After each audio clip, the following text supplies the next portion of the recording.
उत्तराखंड राज्य की स्थापना की 25वीं वर्षगांठ के मौके पर राज्य सरकार जश्न की तैयारियों में जुटी है, लेकिन पर्वतीय क्षेत्रों में स्वास्थ्य सेवाओं की बदहाल स्थिति लोगों की चिंता का बड़ा कारण बनी हुई है।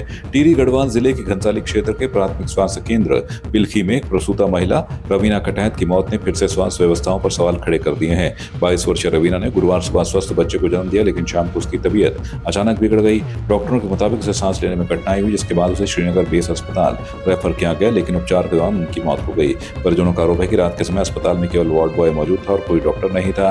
रवीना के पति कुलदीप कटैत ने अस्पताल प्रशासन पर गंभीर आरोप लगाते हुए निष्पक्ष जांच की मांग की है। यह कोई पहली घटना नहीं है। इसी अस्पताल में 6 सितंबर को अनीशा रावत ने जन्म दिया था, लेकिन 15 सितंबर को उसकी भी मौत हो गई थी। स्थानीय लोग और ग्रामीण बार बार डॉक्टरों की तैनाती, रात की ड्यूटी और आवश्यक सुविधाओं की कमी को लेकर उच्च स्तरीय जांच और कार्रवाई की मांग कर रहे हैं। वहीं सीएमओ टिहरी डॉक्टर श्याम विजय ने बताया कि रवीना को पहले से हृदय संबंधी बीमारी थी और परिजनों ने ये जानकारी अस्पताल को नहीं दी। ग्रामीणों का कहना है कि पर्याप्त स्टाफ और सुविधाएं होने पर यह दुखद घटना टल सकती थी। साथियों, जय हिंद, जय पहाड़, जय उत्तराखंड। आप सभी को मेरा सादर प्रणाम। स्वास्थ्य व्यवस्था की लाचार और लापरवाही के कारण आज एक और बहन हमारे बीच में नहीं है।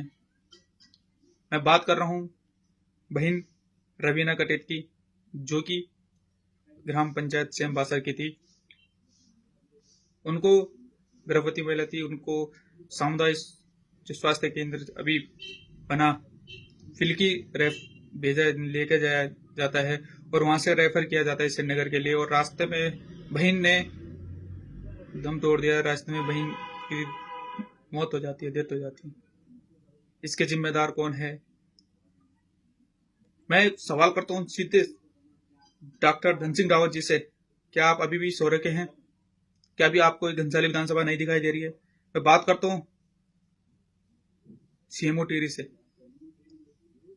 कि हमें आश्वासन पे आश्वासन दिया जा रहा है कि आज व्यवस्था से होगी, कल व्यवस्था से। क्या आपको घनसाली विधानसभा नहीं दिखाई देता है? कितनी बहनों के हम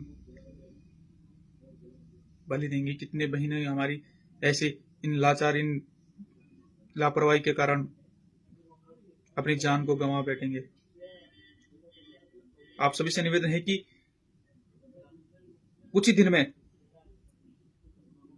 मैं खुद अकेला ये जो स्वास्थ्य मिशन हमारा तो जो ऑपरेशन स्वास्थ्य था, उसकी लहर लेके पिलका अस्पताल में तालाबंदी करूंगा, जिसमें आप सभी को लोगों का साथ चाहिए।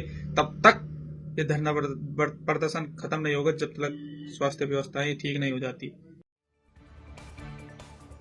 मसूरी छावनी परिषद की मुख्य कार्यकारी अधिकारी अंकिता सिंह ने जनता से सीधा संवाद स्थापित करने के लिए सभी 6 वार्डों में नियमित जनता दरबार शुरू कर दिए हैं। इन दरबारों में उन्होंने सफाई, ट्रैफिक और अतिक्रमण जैसी समस्याओं को प्राथमिकता दी। लाल टिब्बा क्षेत्र में स्वयं झाड़ू लगाकर उन्होंने स्वच्छता अभियान की शुरुआत की और जनता से सफाई में सहयोग की अपील की। सीईओ ने निर्देश दिए कि सभी वार्डों में सफाई व्यवस्था बेहतर हो और ट्रैफिक जाम की समस्या दूर करने के लिए वन वे सिस्टम और वैकल्पिक मार्ग बनाया जाए। कुछ जगहों से ये शिकायत है कि वहाँ स्ट्रीट लाइट नहीं है। आज ही वहाँ स्ट्रीट लाइट लगाने के आदेश दिए गए हैं। आज में हर वार्ड में 5-5 स्ट्रीट लाइट लगाई जाएंगी और लगभग 30 स्ट्रीट लाइट आज ही लगाई जाएंगी, ये आदेश दिए गए हैं।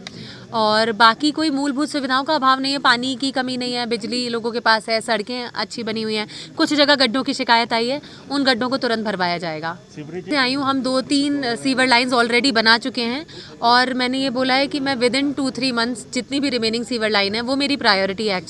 वो एक्चुअली मेन चीज़ है जिस पे मैं काम कर रही हूँ, सीवर की प्रॉब्लम को ख़त्म करने के पीछे।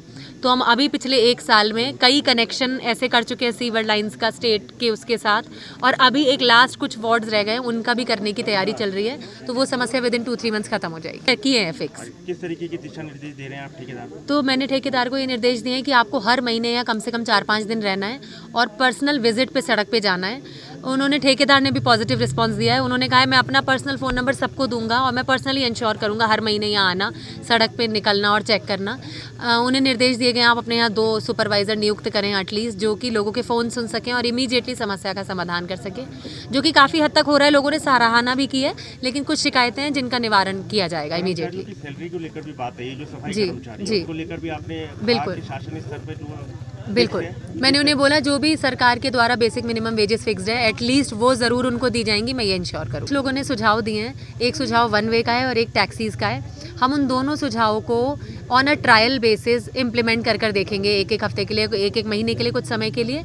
यदि उनसे कुछ पॉजिटिव निकलता है तो हम उन्हें परमानेंट लागू करेंगे और यदि पॉजिटिव नहीं निकलता तो कुछ और सुझाव पे विचार किया जाएगा। तो मुख्य यहाँ पे मुद्दा ये देखा गया और मेरे द्वारा भी उठाया गया कि यहाँ पे सफाई व्यवस्था की बहुत ज़्यादा दिक्कत देखी गई है। देखिए, पूर्व में हमारा कैंट जो है नंबर 1 होता था सफाई के मामले में, और पूरे हिंदुस्तान के नक्शे में सफाई के मामले में नंबर 1 होता था, जो डे बाय डे कम हो रहा है। देखिए, सफाई की हालत ये है कि एक लाल टिप्पा वाला क्षेत्र तो बहुत ज़्यादा यहाँ पे साफ़ सुथरा रहता है, इसमें 1 और 2, लेकिन जो सिविलियंस का एरिया है, खासकर जिसमें मलिंगार से नीचे का एरिया है, 3 number, 4 number, 5 number, 6 number ward, यहाँ पे गंदगी का अंबार लगा हुआ है। यहाँ पे जो है ढंग से सफाई नहीं होती है, ना तो यहाँ पे जो है ठेकेदार का पता चलता है। आज ही हमें पता चला है पहली बार 4 साल में कि कोई लखनऊ के ठेकेदार हैं जो यहाँ पे आउटसोर्स में काम कर रहे हैं। तो देखिए, आज वो मैडम के सामने ज़रूर आए हैं, पर आज जनता ने उन्हें पहली बार देखा है कि यहाँ पे कोई ठेकेदार भी है। और गंदगी की तो आप पूछो मत, किसी को कह नहीं सकते हैं। और जो क्योंकि आज मैडम ने नंबर भी दिया है, यदि गंदगी होती है तो इसके लिए तो बहुत ज़्यादा हमें दुख हुआ। सबसे साफ़ कैंट हमारा होता था, आज गंदगी का यहाँ पे अंबार लगा है। गाय यहाँ पे गाय बछड़े यहाँ पे घूम रहे हैं बाज़ारों में, बंदर घूम रहे हैं, कुत्ते घूम रहे हैं, मतलब कोई यहाँ पे सुनने वाला नहीं है। तो इसके लिए मैडम ने आश्वस्त किया है कि बहुत जल्दी वो गाय और बछड़े जो बाज़ारों में और मोहल्लों में घूम रहे हैं उनके लिए एक टीम करके गौशाला में भिजवाएंगी। और साथ ही साथ जो प्रमुख जो बात मेरे द्वारा आज यहाँ पे रखी गई, बाज़ार की ट्रैफिक व्यवस्था को लेकर रखी गई। देखिए, आपको जैसे पता है कि लंडौर बाज़ार दयनीय स्थिति पे है। लंडौर बाज़ार का व्यापारी पलायन की ओर है, क्योंकि वहाँ पे व्यापार पहले ही बहुत ज़्यादा शून्य की ओर है और बहुत कम व्यापार यहाँ पे होता है। और जो बची कुची कसर है वो ट्रैफिक जैम की वजह से यहाँ पे बहुत ज़्यादा ख़राब हो गई है, जिससे सभी लोग परेशान हैं। अक्सर हमारे द्वारा यहाँ पे कैंट बोर्ड को यहाँ पे ये बात रखी जाती है कि यहाँ पे ट्रैफिक जाम है। ट्रैफिक जाम का जो मुख्य वजह है वो मलिंगार चौक पे गाड़ियाँ जो रुक के चलती हैं, उसके कारण क्या होता है कि देखिए, लाल टिप्पा 10-10 गाड़ी करके छोड़ी जाती है, तब तक आधा घंटा टूरिस्ट वहाँ पे वेट करता है, लोकल स्थानीय निवासी वहाँ पे वेट करता है, वो अपने घर नहीं जा पाता। दूसरा बंदर और ओवर क्राउडिंग ट्रैफिक का भी लेके है। तो मैम आती रहती हैं, इनकी खूबियत है कि इन्होंने जब से आई हैं 2-3 बार ही मीटिंग कर चुकी है, आ चुकी बोलती हैं, मगर समस्या बड़ी है। इसलिए आज अभी सफाई अभियान हो रहा है। ये अभियान एक्चुअली जो उन्होंने भी कहा, लोकल रेजिडेंट को हर हफ्ते में 2 बार ही करना पड़ेगा, तब जाके थोड़ी सफाई होगी। ट्रैफिक लोकल रेजिडेंट्स के हाथ में कुछ नहीं है उसमें कहीं रोड इम्प्रूवमेंट होनी है, कहीं पार्किंग लॉट बनने हैं, वो लंबा काम है, वो एडमिनिस्ट्रेशन ही देख सकता है। एक न्यूसेंस मेरे ख्याल सारे इंडिया में है, यहाँ ज़्यादा हो रही है, वो है बंदरों की, क्योंकि जो कबाड़ा इकट्ठा भी होता है उसे बंदर फिर फैला देते हैं। तो एक वो समस्या है, उसका समाधान स्टेट लेवल पे होगा या कंटोनमेंट लेवल पे होगा, वो देखेंगे। आप लोग ज़्यादा जानते हैं कि किस तरह होगा, मेरे ख्याल ऑल इंडिया प्रॉब्लम है वो। तो इस तरह की प्रॉब्लम है। बाकी मैडम ने भी कहा, हम लोग भी चाहते हैं, हम लोग यहाँ के लोकल बिजनेसमैन हैं, ऐसा भी कोई सलूशन नहीं चाहते कि सारा काम धंधा ही बंद हो जाए। तो ट्रैफिक चाहिए भी, कंट्रोल ट्रैफिक चाहिए। सबसे ज़्यादा गार्बेज और दूसरा ट्रैफिक। अगर यहाँ पे किसी को कोई प्रॉब्लम हो जाए तो सबसे पहले आप इमरजेंसी में हॉस्पिटल नहीं पहुँच सकते। आप देख ही रहे हैं, अभी हाल देख ही रहे हैं आप क्या है। सबसे ज़्यादा ट्रैफिक। गार्बेज तो एक बारी को भी साफ़ हो जाएगा, बट ट्रैफिक का क्या करें। अगर किसी की कोई कैजुअलिटी या कुछ हो जाता है, किसी की तबीयत ख़राब होती है, वो LCH या किसी हॉस्पिटल तक कैसे पहुँचे, ये तो मैनेजमेंट ही देखे कि किस हिसाब से कंट्रोल किया जा सकता है। कि पार्किंग ही हो सकती है, जो नीचे मलिंगार के आसपास कोई पार्किंग बने ऐसी कि वहाँ से कुछ ऐसा हो के एटलीस्ट जो लोकल लोग हैं वो तो कम से कम अपनी इमरजेंसी। अब हमें स्कूल से ही आना होता है, हम 3 बजे स्कूल से चलते हैं, हम 5 बजे घर पहुँचते हैं। आपकी इस पर क्या राय है, हमें कमेंट कर जरूर बताएं।